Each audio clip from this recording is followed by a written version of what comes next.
Hello everyone, कैसे हो आप सब। एक बार पुनः स्वागत है आप सभी का हमारे अपने YouTube channel Shiv coaching classes पर।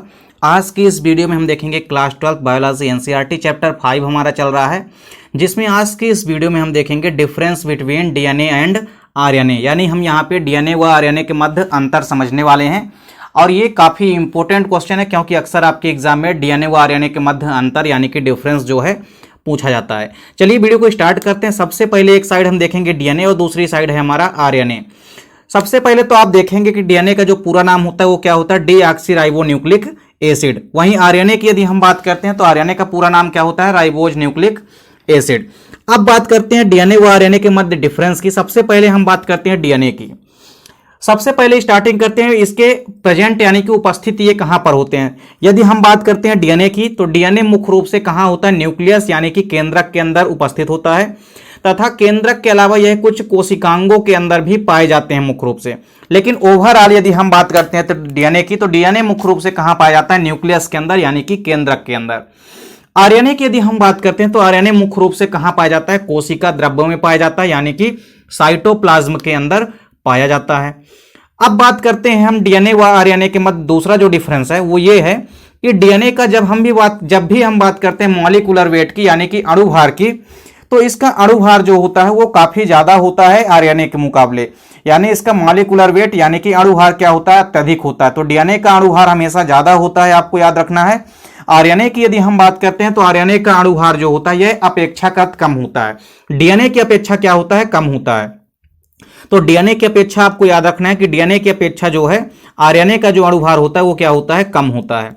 तो दोनों डिफरेंस उम्मीद करता हूं आपको समझ में आ गए होंगे। तीसरा डिफरेंस जो है वो ये है कि शर्करा कौन सी प्रेजेंट होती है।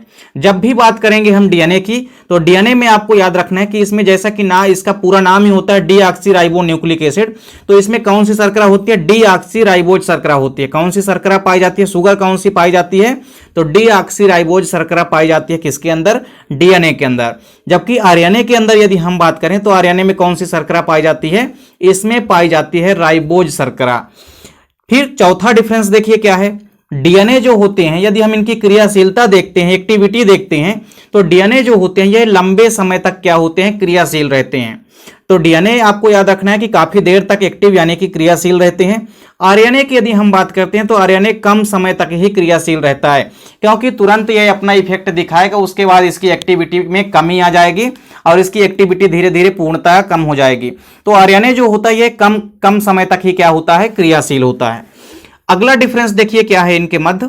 डीएनए की यदि हम बात करते हैं तो डीएनए में स्वतः द्विगुणन करने की क्षमता पाई जाती है।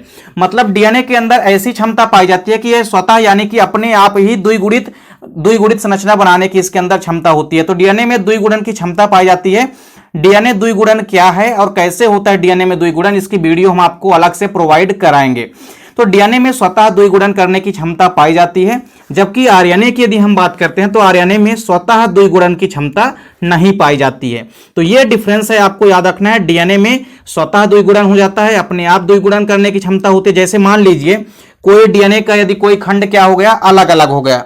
जैसे डीएनए आपको पता है कि डीएनए कैसा होता है, डबल स्टैंडर्ड होता है। तो डीएनए जो होता है इस प्रकार से डबल स्टैंडर्ड होता है। तो डीएनए की जब भी आप बात करेंगे, डीएनए कैसा होता है, हमेशा डीएनए जो होता है डबल स्टैंडर्ड होता है इस प्रकार से।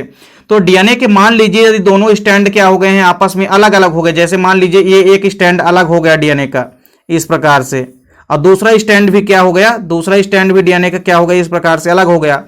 तो इनमें स्वतः द्विगुणन की क्षमता पाई जाती है, और स्वतः फिर ये क्या हो जाएगा, डीएनए में द्विगुणन हो जाएगा, यानी फिर से इनमें जो है डबल स्टैंडर्ड डीएनए का निर्माण धीरे धीरे हो जाएगा।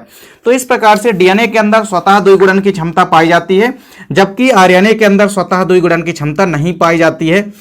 अब बात करते हैं अगला डिफरेंस क्या है। तो अगला डिफरेंस देखिए क्या है, यह मुख्य रूप से क्रोमोसोम तथा क्रोमेटिन जालिका का निर्माण करता है। यदि हम डीएनए का फंक्शन की यदि बात करें तो मुख्य रूप से डीएनए का काम होता है क्रोमोसोम तथा क्रोमेटिन जालिका का निर्माण करना, जबकि आरएनए की यदि हम बात करते हैं तो यह क्रोमोसोम के अंदर तथा क्रोमेटिड जालिका के निर्माण में भाग नहीं लेता है।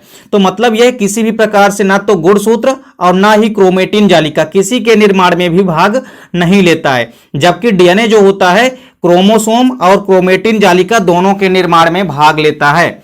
एक आखिरी डिफरेंस देख लेते हैं। देखिए डीएनए की यदि हम बात करते हैं तो यह एक बेसिकली जीवित कोशिका में जो डीएनए होता है इसकी मात्रा हमेशा क्या होती है, निश्चित होती है।